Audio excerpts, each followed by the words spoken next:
องเชิญทดลองบวชใจถือเอาศีลเช่นเป็นผ้าครองห่มกายสลัดความร้ายแทนผมบนเกศาหยุดกรรมสตินำก่อบุญปัญญาเจือจุนคอยเกื้อกูลอุราผู้มีพระภาคนำชี้ดังเปิดตา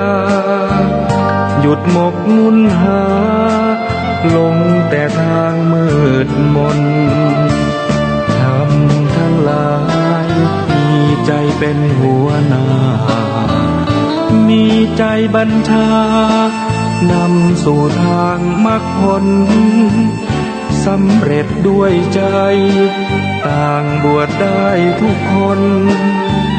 ถึงภาระล้นบวชส่งผลอิ่มใจบวชใจบวชกันไหมวันนี้อย่ามัวรอรีลองสักทีรีบไวสมาธิจิตวันละนิดแจ่มใสทุกเพศทุกวัยเชิญบวชใจสร้างบุญ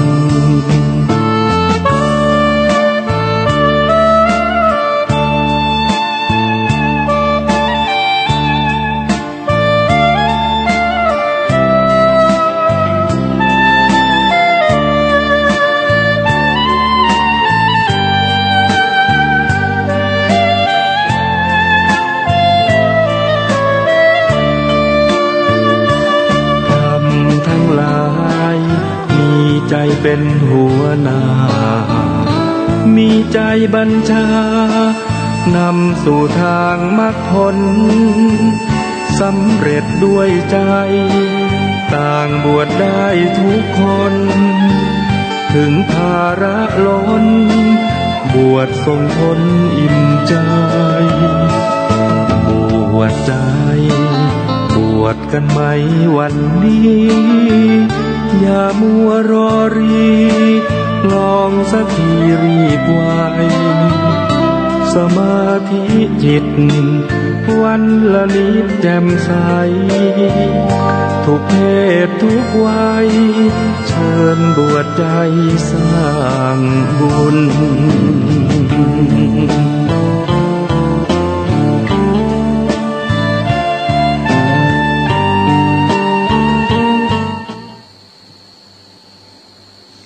พุทธคุณวางไว้กลางเกล้าเพื่อป้องกันเหล่าภัยดินสิ้นทั้งหลายธรรมคุณทูลวางไว้กลางใจเพื่อช่วยฮื้อหูทั่วถึงชั่วดีสังฆคุณทูลไว้ในชีวิตเพื่อช่วยปิดปลดทุกข์เป็นสุขี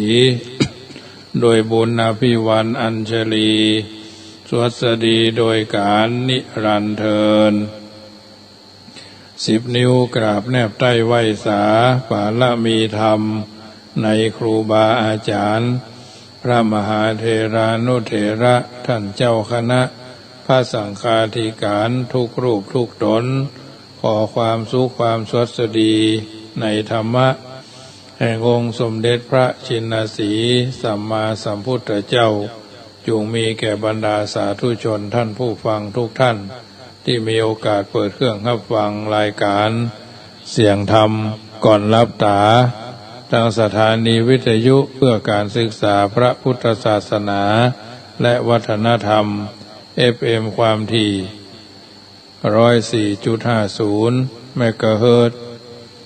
วัดฝายหินตำบลสุเทพอำเภอเมืองจังหวัดเชียงใหม่เมตตาในท่านพระครูสมุวิสุวัตรวรกิโจท่านเจ้าวาดวัดฝายหินท่านผู้อำนวยการสถานีวิทยุแห่งนี้เป็นประจำเมื่อค่ำยามแรงของวันเสาร์วันอาทิตย์วันจันทร์วันอังคารวันพุธวันพฤหัสของแต่ละสัปดาห์ 19 นาฬิกา 5 นาที 20 นาฬิกาถึง 20 นาฬิกาโดยประมาณรายการนี้ก็ จะได้ปีกมาพบกับบรรดาญาติโยมที่อยู่ท่าดาฟังอยู่ทางบ้านเป็นการเพิ่มเติมเสริมต่อประคับประคองให้บรรดาญาติโยมที่อยู่ทางบ้านฟังกันเป็นนิทัศนะอุทาหรณ์เตือนจิตสะกิดใจในการดำเนินชีวิตของเฮาถูกต้องท่องแท้บ่ผิดเพี้ยนบ่ผิดพลาดบ่คลาดเคลื่อนจากความเป็นจริงพระธรรมขันธ์84,000 พระธรรมขันธ์เพราะฉะนั้นถือว่ารายการธรรมะอันเป็นสัจธรรมส่วนหนึ่งที่ท่านญาติโยมสามารถที่ตามฟังกันได้เป็นประจำเป็นระยะเพราะฉะนั้นถือว่าเป็นอาหารใจกับทุกคนที่มีโอกาส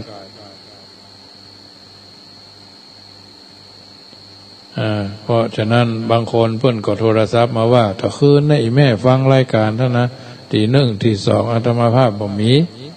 ตอนนั้นสะดุ้งรับจำวัดอยู่เนาะอันนี้ก็แจ้งให้ทราบว่าแต่ก่อนนี่ก็มีถึง 4 ทุ่มวันจันทร์นี่นะวันจันทร์วันอังคารก็แต่ก่อนนี่นะก็ระยะหลังเพิ่นเปลี่ยนผังใหม่ก็เลยมีทุ่มเช้าถึง 2 ทุ่มโดยประมาณทุกวันนะอันนี้ก็เป็นแต่คืนนี้โยมแม่อุ่นเพิ่นถ้าจะได้ยินเพิ่นโทรศัพท์มาว่าแปลงหลวงเพิ่นอยู่ทางวัดหลวงปู่ล่าบ่ล่ะพอตี 1ปลายเพิ่นโทรศัพท์มาใหญ่ไผเป็นหยังเฮาก็บ่ได้ลุกนั่นนะงัวเงียขึ้นมาสุดว่าแต่บางทีก็ปวดเบาเนาะก็เลยลุกขึ้นมาพอนาฬิกาตี 1ปลายไผเป็นหยังก็เริ่มกล้าโทรไปหาละไผทางใดนี่บางคนเพิ่นได้ยินก็อนุโมทนาในญาติโยมเพิ่นอาจจะเอารายการอื่นมาใส่เนาะอาจจะมีก็ดีเหมือนกันเนาะญาติโยมได้ยินได้ฟังแล้วก็เป็นอาหารใจครับทุกคนที่ฟังอยู่ทางบ้านใครจะมาเทศน์ใครจะมาบรรยายก็ฟังได้ทุกคนญาติโยมมีสาระทั้งนั้นแต่มาภาพก็เอาหลักการหลักเกณฑ์หลักแหล่งหลักธรรมน้อมนำมาเอิ้นเจริญพร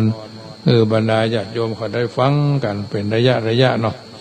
ก็เป็นอาหารใจกับทุกคนนำธรรมคำสอนในทางพระพุทธศาสนาก็เป็นความสุขใจเหมือนกันทุกคนนะเป็นเพื่อนแท้เป็นสิ่งที่เราจำเป็นจะต้องสร้างให้มันเกิดมีในตัวในตนเราอยู่เป็นประจำเนาะ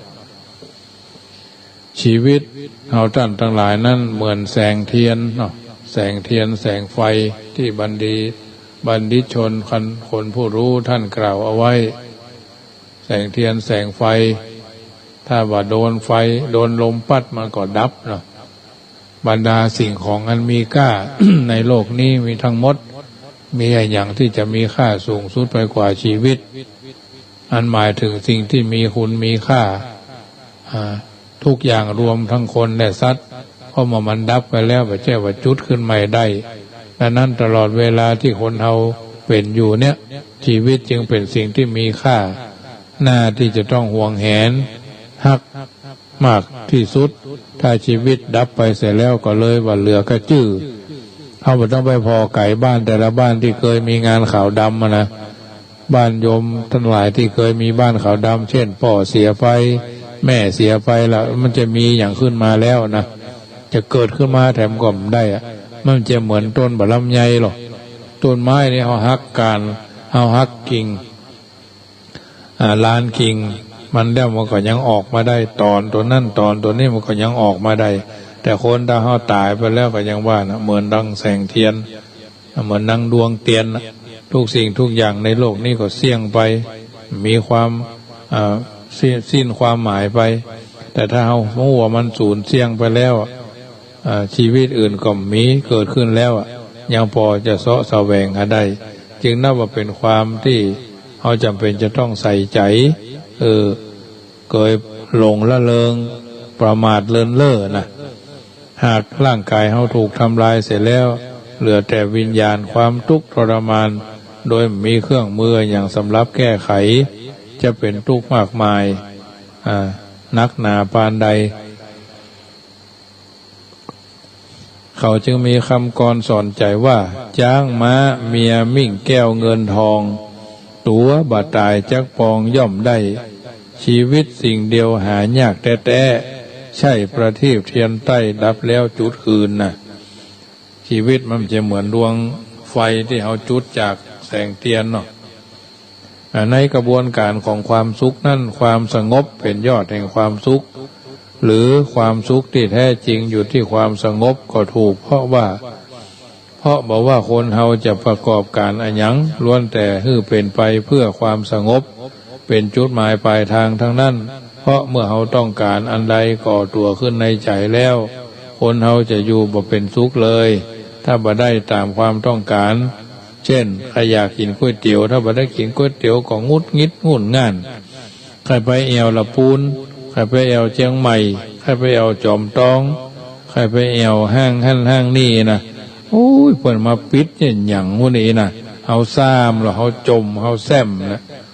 เพิ่นกาดนัดบ้านเบียงเฮาจะไปซื้ออันซื้อนี่กาดตุ้งฟ้าบดเนี่ยกาดนัดบ้านดอนกาดนัดอุ้ยทาอุ้ยออนเนี่ยกาดแม่ทองลิ้วบ่ได้ไปโอ้มันถึงบ่ม่วนนี่นะคนที่มันเคยไปนะกาดบ้านดอนวันติดนี่นะโอ้ถึงม่วนละถ้าได้ไปมาแล้วโอ้ม่วนสบายบ่ได้ไปซื้อก็ขอให้ได้ไปเอวเนี่ยขอหุมไปนะคนหุมมันถึงหุมหรอกขอให้ได้ไปให้ได้ไปปะไปบ่นี่ซื้อถ้าได้บางทีก็ไปยุบสะยุบวางของบ้านเพิ่นร้านเพิ่นเนาะดังนั้นอันนี้แสวงหาความสุขจึงน่าจะอยู่ที่การสนองความต้องการของชีวิตความจำเป็นได้อย่างต่ำยับยั้งหรือลดปริมาณความต้องการเสียได้เป็นอย่างกลางกวาดล้างความต้องการออกไปคือมดคือเสี่ยงได้เป็นอย่างสูงความสุขก็เกิดขึ้นโดยมานั่นแห่งการกระทำการทำมาหากินอย่างสะดวกสบายพอได้เป็นปัจจัยพอเลี้ยงพอใจก็เกิดความสงบทางการครองชีพการดับความต้องการที่เกินปริมาณออกได้แล้วก็เกิดความสงบทางจิตใจขั้นต่ำแต่การความต้องการทุกสิ่งทุกอย่างเสียได้ทำให้เกิดความสุขโดยเป็นประการทั้งปวงจึงสมดังคำพระบาลีว่านัตถิสันติปรังสุขังความสุขอื่นยิ่งกว่าความสงบบ่มีเป็นต้นโบราณท่านเปรียบเหมือนร่างกายของเฮาว่าเหมือนเรือที่แล่นออกสู่กลางทะเลหลวงนับว่าเป็นข้อเปรียบเทียบที่เหมาะสมโดยประการทั้งปวงเหตุผลก็คือธรรมชาติได้สร้างคนมาในลักษณะที่สมบูรณ์ตึงร่างกายจิตใจเมื่อเกิดมาแล้วในโลกจึงจำเป็นต้องเสาะแสวงหาความรู้ความฉลาดแสวงหาปัจจัยเพื่อการดำรงชีพอยู่เสมอแปลว่าการดำรงชีพอยู่ในโลกนี้คนเฮาจำเป็นต้อง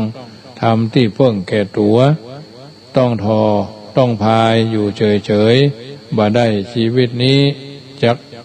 จะล่มจมไปอวัยวะต่างๆก็คือมือเท้าปากหูดังตาหูล้วนแต่เป็นเครื่องมือในการที่จะทำให้เรือลำเรือหรือตัวตนเนี่ยลอยลำอยู่ในโลกได้โดยดีชีวิตจะปลอดภัยหรือจะล่มจมก็ขึ้นอยู่กับเครื่องพายเหล่านี้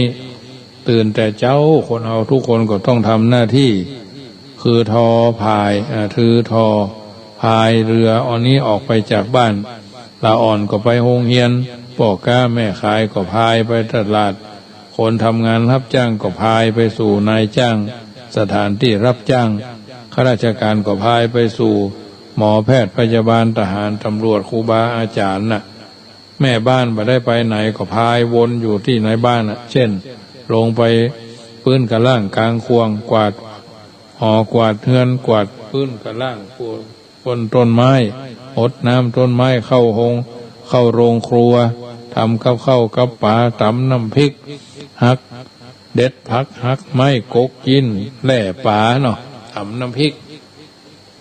เข้าไปสวนจะแกงมันยังฟักแฟงแต่งเท่าบะทั่วบะเขือน่ะไปตามเรื่องถามว่าพายไปทำไมก็ตอบได้ว่าพายไปเพื่อหาผลประโยชน์แก่ตัวทุกคนต้องการกำไรต้องการผลประโยชน์มาบำรุงชีวิต เมื่อได้สิ่งที่ต้องการแล้วก็พายเรือปิกวันพรุ่งนี้จะพายไปใหม่เป็นเช่นนี้อยู่ตลอดอายุไขแม้บุคคลผู้หนีบ้านหนีเฮือนออกจากบ้านจากเรือนมาบวชเป็นพระเจ้าพระสงฆ์องค์สามเณรก็ใช่ว่าจะพ้นจากเรื่องทอเรื่องพายเสียเมื่อใดเป็นอย่างนี้มันกันหมดเนาะบวชใหม่ๆก็ต้องพายไปหาความรู้ทางปริยัตินธรรมตรีโทเอกปริยันธรรม1 2 3 4 5 6 7 8 9ไปจนจบก็ได้บ่จบก็ได้แล้วแต่พายไปหาสำนักที่มีผู้รู้พายไปสู่ที่สงบสงัดเหมือนอาตมาภาพสมัยตะก่อนเป็นพระเนนเถรน้อยอยู่บ้านเดิมต้นเพิ่งก็มาอยู่ละปูนเนาะจากละปูนก็มาอยู่วัดบาลูวัดพระธาตุจากวัดพระธาตุก็ไปสู่กรุงเทพอยู่จังหวัดนนทบุรีกรุงเทพก่อนนนทบุรีไปอยู่ดอนเมืองไปอยู่เป็น20 กว่าปีพอไปแสวงหาความรู้สำหรับอัตลักษณ์ของอาตมาภาพนี่ก็คงจะมาเหมือนกันนอกนั้นในเปิ่นไปเรียนวิชาการเปิ่นมาหาประสบการณ์ไปไหนมาไหนอาจจะบ่ถูกเนาะในระหว่างการทอการพายสิ่งที่หลีกเลี่ยงบ่ได้ก็คืออุปสรรคขวากน้ำต่างๆรวมทั้งอันตรายที่จะระดมโจมตีชีวิตนับตั้งแต่ความร้อนความเย็นการกระทบกระทั่งกันในระหว่างเพื่อนฝูงความได้เปรียบเสียเปรียบโรคภัยไข้เจ็บและความลำบากยากใจในนานาประการซึ่งเปรียบเหมือนคลื่นลมที่พัดเข้ามาสู่กราบเรือที่เป็นละลอกและเหมือนป่าฉลามหรือจระเข้ที่ดุร้ายมันจะทำให้เรือเอียงทำให้เรือคว่ำเรือแตกได้ทุกโอกาสดังนั้นการพายเรือคืออัตภาพนี้จึงจำเป็นต้องได้โต้กับกระแสอันเชี่ยวกรากแห่งความทุกข์ลำบากเหล่านั้นอยู่ตลอดเวลาหลักธรรมในทางพระพุทธศาสนากล่าวถึงกิเลสในใจของคนเฮาว่าเป็นห่วงน้ำใหญ่กล่าวคือเวียนว่ายตายเกิดของคนเฮาว่าเป็นการแวกว่ายอยู่ในสงสารสาครอันกว้างใหญ่ห่วงที่เรียกว่ากาโมคะได้แก่ห่วงน้ำคือความใคร่จุดเริ่มต้นแล่นเรือออกจากท่าชีวิตของคนเฮาก็เหมือนจะเผชิญกับห่วงกามคือความใคร่ได้ใคร่มีใคร่เป็นนี้ก่อนอื่นจิตใจของคนที่ตกอยู่ในห่วงกาโมคะนี้แล้วทุกสิ่งทุกอย่างอันจะทำให้ชีวิตเป็นสุขจะต้องมีเรื่องยั่วกามแทรกอยู่ในตัวเช่นอาหารจะต้องมีรสกลมกล่อมการแต่งกายจะต้องมีสวดทรงการคบหาสมาคมจะต้องดูรูปร่างท่าทางก่อนการอ่านหนังสือจะต้องมีเรื่องรักเรื่องใคร่จึงจะออกรถสนุกดูหนังฟังเพลงจะต้องมีเรื่องชิงรักฮักสวัสดิ์ลู่ผัวลู่เมียอิจฉาริษยา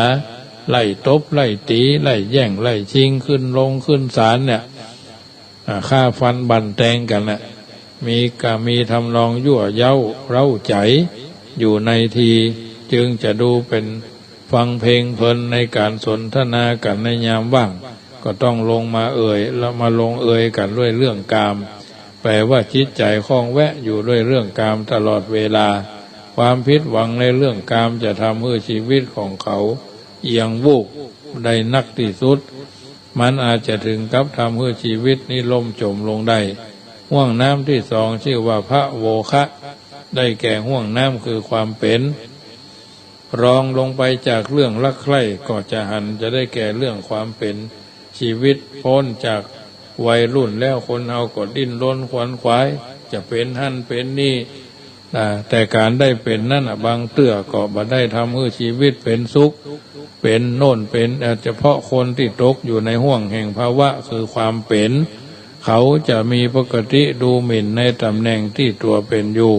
เสมอหันว่าตำแหน่งฐานะที่ตัวเป็นนั้นบ่มีอย่างดีขึ้นจิตใจเพราะฟุ้งปุ้งไปสู่ความเป็นในตำแหน่งอื่นต่อไปปราศจากความสันโดษยินดีในตำแหน่งที่ตัวเป็นเขาอาจจะถูกกระเคลื่อน คลื่นภาวะโภคะพัดเอาไปเกยหินโสโครกหรือความคัดข้องในวันหนึ่งจนได้มันอาจจะทำให้เรือชีวิตล่มจมลงได้ห่วงน้ำที่สามเรียกว่าทิฏโถคะห่วงน้ำคือความคิดเห็นคราวนี้ถ้าคิดอย่างนักทำอย่างนักแล้วก็เกิดความเป็นหันอกหันใจความหันนอนเนื่องอยู่ในใจนอนเนื่องอยู่ในใจดำเนินชีวิตของเขาก็จะดำเนินไปตามความหันนั้นในบางครั้งแม้เขาจะพายเรือชีวิตเป๊ะปะไปตามอายะถากรรมลงล้ำเข้าไปสู่ที่อันตรายถึงแม้จะมีคนมาว่ากล่าวตักเตือนด้วยความหวังดีเขาผู้ที่จมอยู่ในห้วงแห่งทิฏฐิแล้วจักบ่ยอมฟังเขาจะดื้อดึงถือตนว่าเป็นฝ่ายถูกเสมอในที่สุดก็จะพาชีวิตนาวาไปสู่ความอับปรางห่วงสุดท้ายเรียกว่าอวิชโชคะก็คือห่วงแห่งความไม่รู้ชีวิตของคนเหล่านี้ญาติโยมท่านผู้ฟังทั้งหลายที่ฟังคลื่น 104.50 ขณะนี้มักจะถูกคลื่นแห่งความไม่รู้พัดไปสู่ที่อันตรายอยู่เสมอดูแต่ความชั่วความผิดต่างๆนั้นเป็นเหตุแห่งความทุกข์ความลำบากทำไมเฮาจึงรับหูรับตาทำกันอยู่บ่อยๆก็เพราะอวิชชามันครอบคลุมจิตใจหันพิษเป็นชอบเมื่อชีวิตโตกอยู่ในห่วงอวิชชาแล้วมันก็มืดมิดไปเสียทุกทิศทุกทางเหมือนเรือที่ถูกเมฆหมอกปกคลุมเสียหนาทึบจนพอบะหันทางออกทางเหตุการณ์ต่างๆในชีวิตเฮานี้บางทีก็เป็นเรื่องที่ลังเลสงสัยคนอื่นๆก็ที่เฮาเกี่ยวข้องอยู่บางครั้งก็บ่เข้าใจเลยว่าบางทีตัวเฮาเองก็บ่เข้าใจตัวเองก็มีนี่ก็เรียกว่าอวิชโชคะเหตุผลทั้งหมดที่กล่าวให้ญาติโยมได้ฟังจึงเปรียบชีวิตของคนเฮาเหมือนเรือน้อยๆที่แล่นออกสู่ทอดเลหลวงมันทำให้ดูอ้างว้างเปล่าเปลี่ยวหรือเปลี่ยวเปล่าพอไปทางไหนก่อนหันน้ำกับฟ้า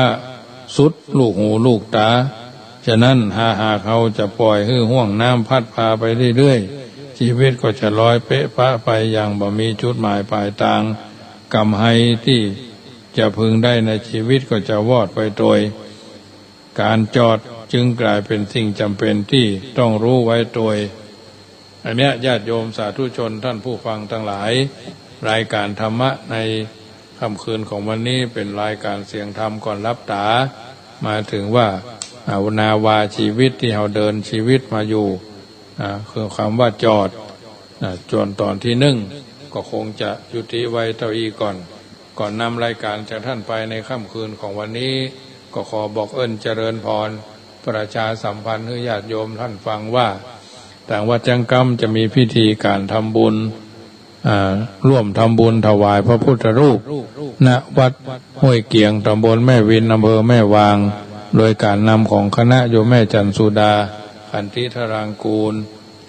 ทางเชียงใหม่เนาะโยมแม่จันสุดาโยมขวัญใจพงพิพัฒน์แม่จันสุดาขันธิธารางกูลโยมพิมพินันท์สิริพัฒน์คุณพันนีจารุพัฒนสิริกุลคุณพิเชษฐนันชัยคุณกิ่งแก้วสมบูรณ์แม่บุภาจันเที่ยงถึง7 ท่านเนี่ยเป็นผู้ที่มีกุศลเจตนาจะได้ร่วมกันจัด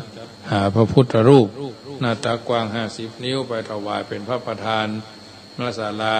ปฏิบัติธรรมของวัดห้วยเกียงตำบลแม่เวนอำเภอแม่วางในวันที่19อันเป็นวันอาทิตย์19เดือนธันวาที่จะถึงนี่นาตมาภาพก็จะได้ไปร่วม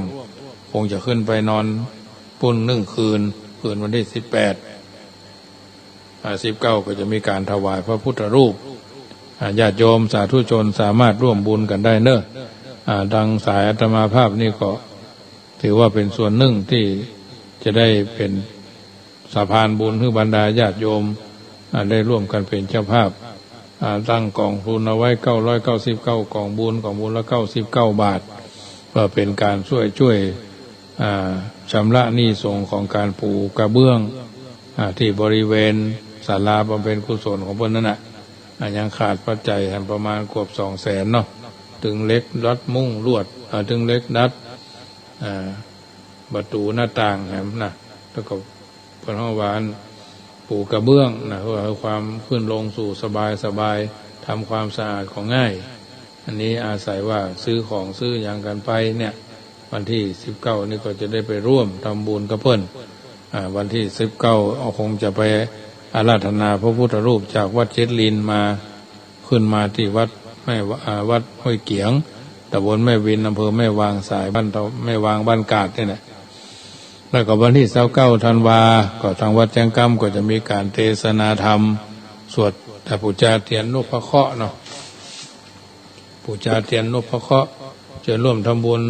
พิธีสะเดาะนพเคราะห์จุดเทียน109ฮือพ้นภัยปีพุทธศักราช2565ที่จะถึงนี้ท่านสาธุชนท่านใดถึงยิงถึงใจ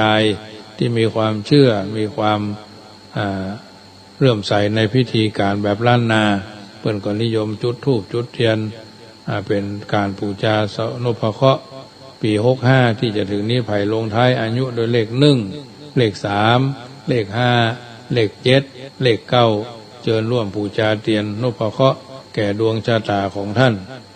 พุทธคุณช่วยท่านได้ถ้าท่านมีศรัทธาอันแรงกล้าที่จะทำมันไม่ใช่อย่างต่ออย่างแตนอย่างอื่นๆเนาะอันนี้ถือว่าเป็นสิ่งที่ครอบคลุมจิตใจของเฮาคือบางมงายบ่ไร้สาระนะเนื่องในเทศกาลเถริงศก2565ปีขานที่จะมาถึงนี้ตามโบราณประเพณีล้านนานิยมจุดเทียนนพเคราะห์เสริมดวงชะตาแต่ละบุคคลอายุท่านที่ลงท้ายด้วย1 3 5 7 9ในการนี้ทางวัดจังกำจะได้มีพิธีตั้งธรรมหลวงกวนเข้าทิพย์แล้วก็พิธียื่นโยงองค์การเทพาอาหาคาสาจาตาวันเดือนปีเกิดของแต่ละท่านโดยนิมันตนาพระเจ้าประสงค์9 รูปมาจำเริญพระพุทธมนต์สวดนพเคราะห์เดชเทียนนี้ก็มีจำนวน227 เล่มเล่มละ99 บาทญาติโยมท่านใดฟังรายการนี้อยู่ทุกวันก็จะอู้ไปสามารถร่วมทำบุญได้บูชาเทียนคนในครอบครัวของท่านที่จริงบาปเชื่อก็บ่ต้องไปลบหลู่เนาะอาตมาภาพก็เชื่อด้วยตัวเองอายุ19เตื้อ1 25ก็เตื้อ1 55ก็เตื้อ1เกือบปิกบ้านเก่าแล้วญาติโยมเพราะว่าอาศัยเฮาทำอันทำนี้บูชาเทียนอย่างน้อยๆปีหนึ่งเขาก็ควรจะบูชาเทียนสะเดาะเคราะห์ฮับโจกสืบชะตาฮับโจกเนี่ยทุกคนมีความฝันความหวังเหมือนกันหมดแต่เขาก็ต้องเสริมต้องเพิ่มต้องเติมขึ้นในวิถีจริตวิจารณญาณของเขาเป็นลำดับไปฉะนั้นเทียน227 เล่มละ99 บาทคืนวันที่29ธันวาเวลา 19 นาฬิกาถึง 20 นาฬิกาพระเจ้าประสงค์9 รูปสวดพุทธมนต์เจริญพระพุทธมนต์สวดนพเคราะห์ลำดับ9 วันวันละ3 รอบเนี่ยเวลา6 โมงมะแรง4 โมงมะแรงถึง6 โมงมะแรงก็เทศนาธรรมอะไรเก้ามาลัยปายกาถาพัน3 ผูกแล้วก็กวนเข้าทิพย์ท่านมีงาขาวงาดำงานุกเข้ากล้วยอ้อยเป้าตาลน้ำผึ้งน้ำอ้อยก็มาร่วมได้ในวันที่เสาร์ก่อนงานสักวันหนึ่งเนาะบางคืนก็จะมีการกวนเข้าทิพย์เข้าถวายเป็นพุทธบูชาธรรมบูชาในรุ่งขึ้นของวันที่30วันที่30ก็ท่วงเจ้าตี 5ก็เริ่มเทศนาธรรมตี4เนี่ยก็สวดพระพุทธคุณกรรมหนึ่งสวดธรรมจักรกับปวัตตนสูตรนะฉะนั้นในการนี้ท่านใดประสงค์จะร่วมทำบุญ100เทียนพุทธมงคล109จำนวน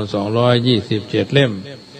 เล่มละ99 บาทเพื่อสมทบทุนในการบูรณะปฏิสังขรณ์ต่อเติมอาคารเตินของวัดจังกำยังขาดเจ้าภาพยังขาดปัจจัยแห่งประมาณเกือบ300,000เนาะถึงกล้ามือกล้าของที่จะได้จ้างในโอกาสต่อไปนี่ก็น้อมเอิญเจริญพรเนอะและวันที่30ตั้งธรรมตลอดวันการเทศน์ด้วยกันทั้ง 2,500 ตามชะตาวันของแต่ละท่านเนาะจวดตูจะรู้วัวกันเสือเทาะกระต่ายมาลงงูใหญ่มาเสงงูเล็กมาเมียมาแม่แปะบอกลิงละกาไก่จอหมากูนหมูเป็นต้นนะอันนี้1 ปีก็มี1 เตื้อธรรมาภาพนี้เกิดปีมะรงเนาะกันนี้ถ้าบ่พิษบ่เพี้ยนก็จะนิมนต์หลวงพ่อท่านพระครูอาทรวิสุทธิคุณนะมาเป็นองค์แสดงเทศนาทุจกประยุกต์นะทุจกเท่าละนะเพิ่นก็จะได้มานิมนต์เพิ่นมาถ้าบนบัพติศอันอื่นใดไกลส่วนมากนี่นิมนต์เพิ่นก็จะมาทุกครั้งนะจะมีการบันทึกถ่ายทอดเฟซบุ๊กไลฟ์สดโดยนะโดยของคณะกลุ่มวัดเสาหินนี่แหละเมตตาในท่านพระครูสมุวิสุวัฒน์ใกล้ๆก็จะมากราบเรียนทำกรรมนึ่งนี่ก็น้อมเอิญเจริญพรเนอกาถาปูชากาถาร่วมทำบุญจัตตาหนูเนาะ45 กองบุญละ99 บาทฉลูวัวพระธาตุเจ้าลำปางหลวงนี่ก็45 กองบุญ99 บาทเหมือนกันขานเสือพระธาตุแจ้แห้งพระเจ้าจ่อแห่แป้ขานเสือเทาะกระต่ายแจ้แห้งเมืองแป้กับเมืองน่านแจ้ห้านเทาะกระต่ายมาลงกับวัดพระสิงห์หลวงมาเสงกับวัด7 ยอดมาเมียมาก็ดอยสุเทพกันนะมาแม่แปะเนี่ยลองไปตามลำดับนะ45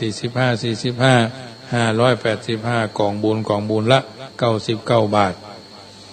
ส่วนผ้าป่าก็999 กองละ99 บาทเหมือนกันทำแบบสบายท่านได้600ก็ห้อมเหี่ยสัก100หรือห้อมเหี่ยสัก50 บาทก็ได้แล้วแต่ความพร้อมของแต่ละท่านเพราะฉะนั้นแจ้งความประสงค์ได้ที่061 547 6539มาทำก็มาเป็นอย่างแต่ว่าเราต้องเอาไปไตร่ตรองว่าอย่างเราทำบุญให้พ่อแม่ให้ตัวเราด้วยนะทำบุญไว้ภายภาคหน้าตัวพ่อเกิดไม่เกิดเท่าตัวนะพ่อแท้แม่แท้ในเราเสียไป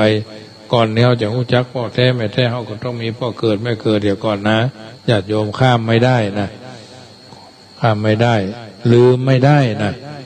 วันนี้ทำดีแล้วหรือยังอันนี้เป็นต้นนำมาเอื้อนเจริญพรให้ญาติโยมได้ฟังแต่ละคืนเนอะฟังแล้วอย่าฟังได้ไตร่ตรองพินิจพิเคราะห์ให้ถูกต้องท่องแท้สมที่เราเป็นชาวพุทธมีพระพุทธเจ้าเป็นผู้นำสังคมใดถ้าคนมีศีลมีธรรมมากก็จะทำให้สังคมนั้นปกติสุขสันติสุขความชั่วความบาปดีบางงามความสามเลวสามต่างๆก็จะบ่มีหรือมีน้อยแต่จะหวังให้สังคมสันติสุขแบบ100%คงเป็นไปได้ยากเพราะคนในสังคมสังกัดอยู่ในสังคมนั้นย่อมประกอบด้วยคนดีและคนไม่ดีประปนคลุกเคล้ากันไปแม้คนดีจะมีนักแต่บดีน้อยคนบดีมีน้อยแต่ก็ทำให้คนเกิดปัญหาในสังคมนั้นได้ศีลธรรมนั้นเป็นตัวป้องกันบ่ให้คนทำความชั่วหรือทำความบดีบางามเป็นต้นจึงนำมาเอื้อนเจริญพรให้ญาติโยมได้ฟังสังคมสันติสุขได้ต้องอาศัยหลักศีลหลักธรรมและหลักความเด็ดขาดของกฎหมายประกอบไปด้วยสมกุลสมก้าสมนัยยะที่อาตมาภาพน้อมนำเอาอรรถสาระอรรถธรรมคำสอนมาเป็นปฏิพรให้บรรดาญาติโยม ได้ยินได้ฟังแล้วนำไปเป็นข้อเตือนจิตสักขีใจเป็นลำดับไปดังพุทธานิพนธ์คาถาสอนให้ท่านทั้งหลายว่าพุทธานุภาพอำนาจขออานุภาพพระพุทธรัตน์กำจัดทุกข์ถึงสุขสิริสักมีรักมีฐานอนุภาพพระธรรมรัตน์กำจัดมารสำราญพุทธผ่องโพ้นผ่องภัยอนุภาพพระสังฆรัตน์กำจัดโรคอำนาจพ่อแม่ปกป้องคุ้มครองอำนาจครูบาอาจารย์ขจัดพัดภัยอุปัตถวะกังวลอนตรายหายโศกสิ้นทุกข์สุขสดใสอนุภาพพระรัตนตรัยกำจัดภัยบันดาลให้ท่านสาธุชนผู้ฟังสุขท่านทุกท่านสุขสันเทินสัพปีติโยวิวัจจันตุสัพพโรโควินัสตุมาเตภวัตวันตรายโยพุทโธบังซ้ายธัมโมบังขวาสังโฆบังกายาอรหังบังเกสา อะระหังพุทโธนะโมพุทธายะรายการเสียงธรรมนำสุขก็ดีเสียงธรรมก่อนรับตาก็ดีเสียงธรรมในชีวิตประจำวันก็ดีได้สิ้นสุดในประจำวันนี้ก็นำรายการจากท่านไปก่อนคึดจะได้ค่อยจะถึงขอโทรศัพท์หาได้ที่061-547-6539อายุวันโนสุขังปะลังขอเจริญพร